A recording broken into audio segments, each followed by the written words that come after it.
Versus and Flow Season 5, engineered by Alexis. We are here in the heart of Hollywood in the Luxury Way Studios. We're talking to all our poets this season. And right now we have New York's own, by way of Philly, Denice Frohman in the place. How are you? I'm good. I'm good. Very good to see you. Thank you for joining us for Season 5. Of course. You know, we saw your submission or what you had online, and it was just, what? We got to have you. And so we're very happy to have you in the place. Glad to be here. Yes, indeed. Yeah. So now, this is not your first time to LA, is it? No. Last time I was here was for Brave New Voices, for the young people I work with. Okay. So, yeah. All right. So how did they do when they came out here? They did well. They did well. Philly always does well. Is that what happens? That's what you're going to talk about now? You're going to dominate the conversation with Philly? Yeah. My kids. You down with PYP? Yeah, you know me. All right, we got it. Tell everybody about that. Like, tell everybody about PYP, Brave New Voices. Tell everybody what you do.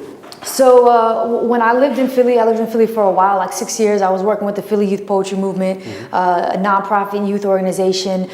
We have many of them around the country. Urban Word in New York, DC has a team, Hawaii has a team. And so all of these youth teams get together every year, and it's like the Olympic style of poetry competition. So there's a poetry slam, but more than that, there are workshops and really opportunities for young leaders to get to network with each other, connect, build relationships, and really see the world bigger than themselves.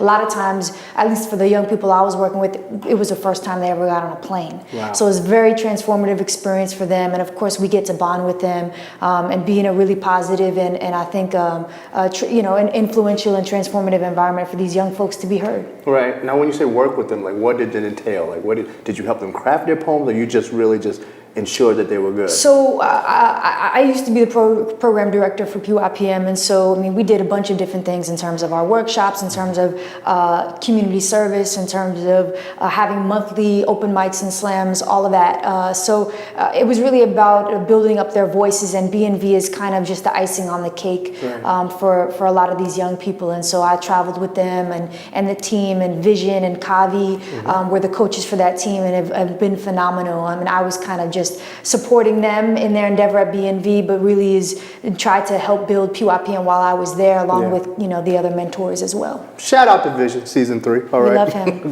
Love you, Viz. Listen, he was like my blocker one year. We was going through a crowd. That's what happened. I'm sure that's what he is for everybody. Little do they know he's a soft teddy bear. Oh, he's great. He's absolutely great. So are you, and you're here with us. Please tell everyone the poem you'll be doing for us.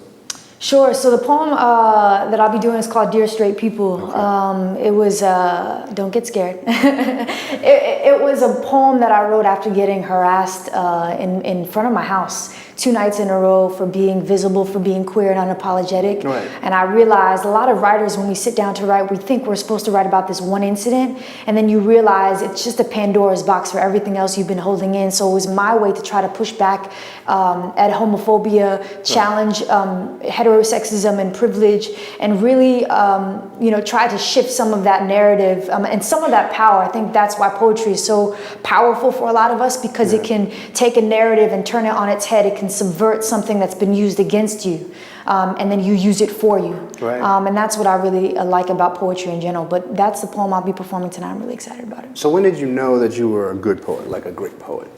Oh, I don't know if I know that still, but I don't know that my brain works like that. Okay. I was an athlete. I played in college and played semi-professionally after basketball. So, your attitude is always to try to get better. And I think in poetry, it's not just in terms of technique, but for me at least, how can I be more honest? What is it that I'm not talking about?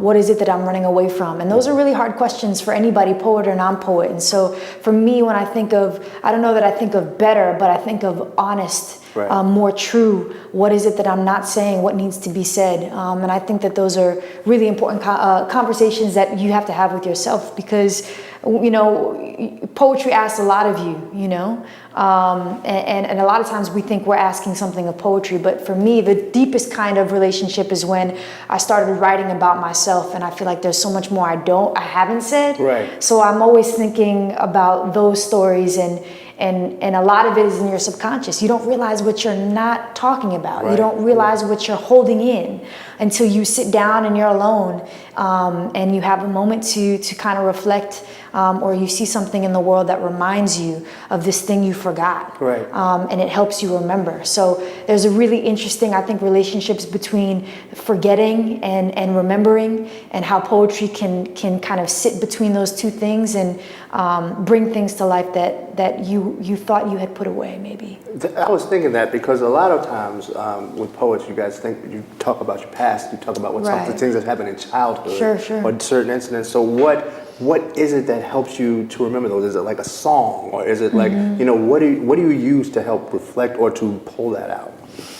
I think for me, it's just living. I think when I'm, you know, had a show last night and I said something on the mic about growing up and my parents splitting when I was really young, and how I had to construct my vision of love mainly through like fairy tales and Disney channels. And I didn't realize I had held that. And I was just talking to an audience, so it can be, I can have the moment right now where I'm saying something to you, or I see a couple in the street, or airports are always very interesting places because I think poetry is a lot about relationships, whether a relationship with yourself or other people or the world around you. And so those kind of moments, they kind of freeze themselves in my mind, and either, and for me, I find some entry point into it, or I don't, and maybe that's not for me, right? But there's something that almost like a aha, or like it kind of calls something up for you, that happens. But it really happens everywhere. People watching, conversations, even television, and things you're surprised you say about yourself sometimes. So you're saying I shouldn't be offended if you just start writing stuff down? Hold on, wait. No, don't be offended. Be happy. You gave me a little nugget of inspiration. So it's a portal, you know, or something like that. That's a great word, a portal. You know, we all have our entry points into conversations, and into poems too. Now, the other poem you're doing for the web, what's that? Sure. So that poem I really love. It's called Accents. I wrote it to try to subvert the narrative that having an accent is an ugly thing or undesirable thing. My mom is Puerto Rican, and so growing up, a lot of times people would just talk down to her in public spaces and assume she wasn't smart or capable or valuable or valid. And I was kind of there as her translator, even though she spoke English. It just was with a very heavy accent. And so I wanted to offer something to her, and also to try to subvert that narrative that having an accent is undesirable. And so this was my way of celebrating her, and also challenging almost the hierarchy of language. Like, why is it that English is considered around the world not just the dominant language, but the best language? You know, there's this kind of power dynamic, and what are the assumptions that we make when we hear accents, right? And so it was really my way to just honor her and celebrate her, and she loves it. Every time I perform, she's like, "You're gonna do the poem about me?" I said, "Yeah, maybe mom, but yeah, I get to do it today, so it's important cool." though, because a lot of people will do anything they can to get rid of their accent, to try to downplay it, just so they can assimilate more. And it's really not necessary. You got to celebrate yourself. Like even here in America, people who use British accents are celebrated more than people with American accents. Because it's when they have to say something bad, it's less. It has less like punch to it. But I think it's our accents it's part of our culture. It's part of where we come from. Whether you have a Brooklyn accent or you have a Chicago accent or you have an Australian accent, and I think they keep things. They keep our culture alive, and I think a lot of people feel that pressure to assimilate, and I understand it. But I think we also have to remember that this country is full of a lot of different people and a lot of different languages and cultures and experiences, and that if we're being true to who we are, then we honor that. Yeah. When I get excited, my New York comes out. Like I'll be like, what? And it was just and when I get excited about something, my fat joke comes out. I'll be like, true story. True story. That's real talk. That's real talk. That's real talk. The kids don't understand sometimes when I'm playing on the basketball court, because when I was shooting hoops, that's butter. What position did you play? Point guard. Okay. That's butter. You were the leader. Wet. Give me that back. So you were a trash talker. So, yeah, it had to be. I was the only girl on the basketball court. This is before the WNBA existed. Okay. All right. So I was the one and only on my block. And so you gotta believe in yourself. You gotta grind it out and have confidence. Because a lot of boys want to doubt you, and they still do. They still do, which is always interesting. I'm like, I could be a teacher. Let's not do this right now. Teacher. Trash talker. So I'm going somewhere with it. So you are, for all accounts, a role model for your community, especially working with young people, schooling people on the court. So how do you accept that, and how do you deal with it? How do you make it work for you? Sure. I've never tried to be a role model, but I think it's such an honor, and it's one of my greatest joys is to mentor young people and work with young people. I'm always thinking, what can I do for them? What road did I travel that led me here, that maybe they should take a different path, or maybe they could learn from some of the things that I've done. And I don't view mentorship as a top-down thing. Right. I view it as, how can we talk to each other, with each other, and how can I see you and where you're at, and how do I figure out where you want to go, right, and give you some and give you some direction and some guidance when you need it. And so I'm always trying to figure out how can I lift up these young people who are oftentimes in very difficult circumstances and negotiating very difficult and challenging things, poverty, the school to prison pipeline, all of these issues that are happening at once, literally from their walk home to school. They've experienced violence, and then when we get to school, they experience cultural violence because they're not reflected in their curriculum. So mentorship for me is really just about, how do I lift these young people up, and what can I offer them?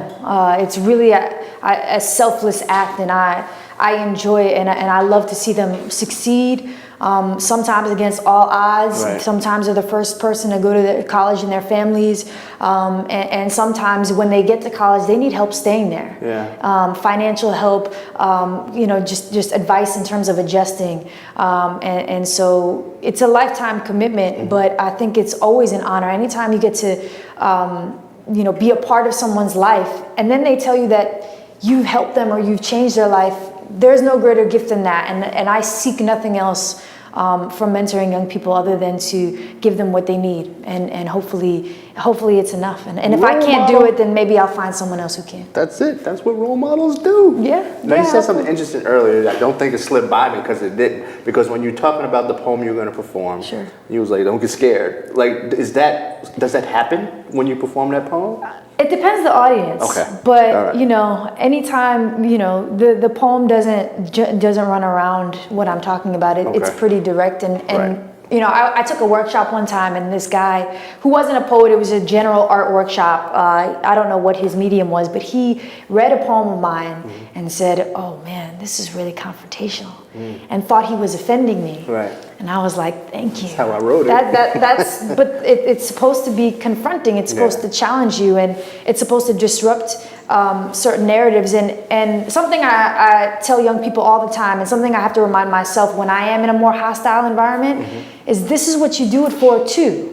You challenge and you affirm. You can't just speak to the choir all the time. You have to be prepared to rub up against some resistance. And it kind of, challenging someone's way of thinking, and that's okay, and that's welcome. So I love poetry because I feel like in those moments where in public spaces, right, I'm deemed as not having power, for being queer and all of that and everything that comes with it, and being in the LGBT community. But then there's a shift when I get on stage and I get to speak about my experience and dictate my experience, and just point it out and say, this is what's happening. Right. This is what you're doing, you know, and this is who I am, and this is what you think, and this is actually, how I carry myself. And I don't try to explain who I am. I've never tried to explain that. And there's a part in the poem where I begin to ask straight people questions that are typically asked to LGBT people.